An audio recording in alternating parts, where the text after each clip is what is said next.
சென்னையில் அரசு பேருந்து ஓட்டுநர் மற்றும் நடத்துனர் மீது தாக்குதல் நடத்தப்பட்ட வழக்கில் சட்டக்கல்லூரி மாணவி உட்பட 4 பேர் கைது செய்யப்பட்டுள்ளனர். நடுரோட்டில் நடந்த சம்பவத்தின் பின்னணி என்ன?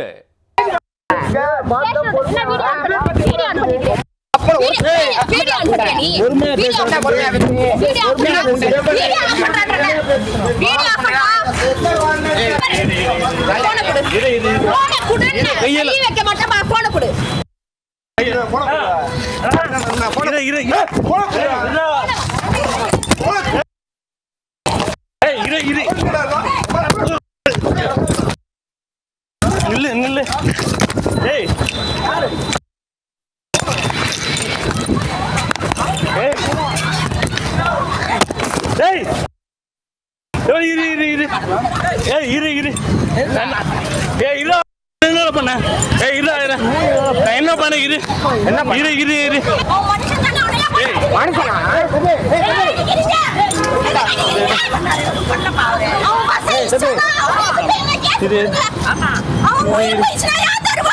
சட்டத்தை பாதுகாக்கும் பொறுப்புக்கு படித்து வரும் மாணவியே நடுரோட்டில் சட்டத்தை மீறிய காட்சிதான் இது.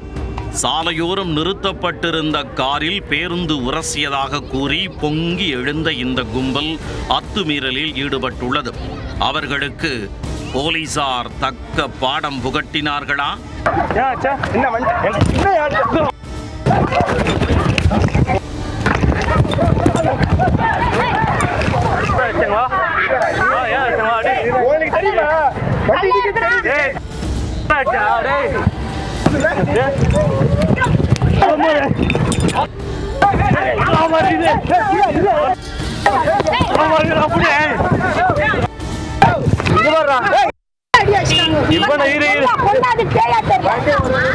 சென்னையில் திருவான்மையூரில் இருந்து கூடுவாஞ்சேரி நோக்கி அரசு மாநகர பேருந்து ஒன்று சென்று கொண்டிருந்தது.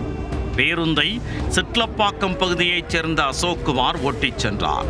குரோம்பேட்டை வைஷ்ணவா ரயில்வே கேட் அருகே பேருந்து நிறுத்தும் பகுதியில் ஜீப் ஒன்று நிறுத்தப்பட்டிருந்தது. அப்போது அந்த வாகனத்தை எடுக்குமாறு ஓட்டுநர் தொடர்ந்து ஹாரன் அடித்துள்ளார்.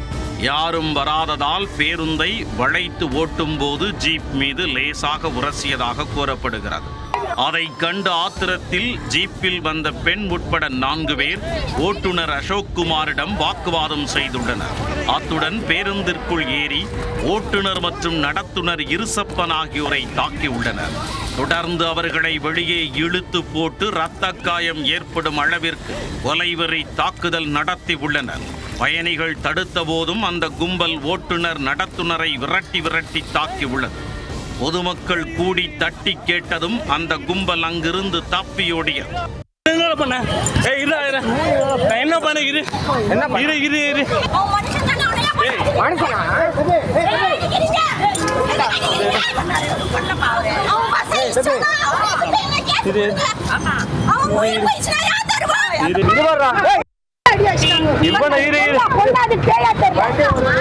காயமடைந்த ஓட்டுநர் பேருந்தை ஜிஎஸ்டி சாலையில் நிறுத்தினார். ஓட்டுநர் நடத்துனர் தாக்கப்பட்ட தகவல் அறிந்து அவ்வழியாக வந்த பேருந்துகளும் சாலையில் நிறுத்தப்பட்டன. தாக்குதல் நடத்தியவர்கள் மீது உடனே நடவடிக்கை எடுக்க கோரி ஓட்டுநர்கள் மற்றும் நடத்துனர்கள் மறியலில் ஈடுபட்டனர். இதையடுத்து அங்கு வந்த போலீசார் உரிய நடவடிக்கை எடுக்கப்படும் என உறுதியளித்ததும் போராட்டம் கைவிடப்பட்டது. பின்னர் தாக்குதலில் காயமடைந்த ஓட்டுநர் மற்றும் நடத்துனர் குரோம்பேட்டை அரசு மருத்துவமனைக்கு அனுப்பி வைக்கப்பட்டனர்.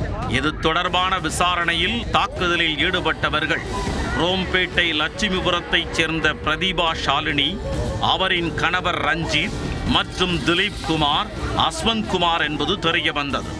இதில் பிரதீபா ஷாலினி பல்லாவரத்தில் உள்ள தனியார் சட்டக் கல்லூரியில் LLB 2ஆம் ஆண்டு படித்து வருகிறார். விஷயம் பெரிதாவதை உணர்ந்த இந்த 4 பேரும் குரோம்பேட்டை காவல் நிலையத்தில் வந்து சரணடைந்தனர். பின்னர் 4 பேர் மீதும் போலீசார் வழக்கு பதிவு செய்து நீதிபதி முன் ஆஜர்படுத்தி சிறையில் அடைத்தனர்.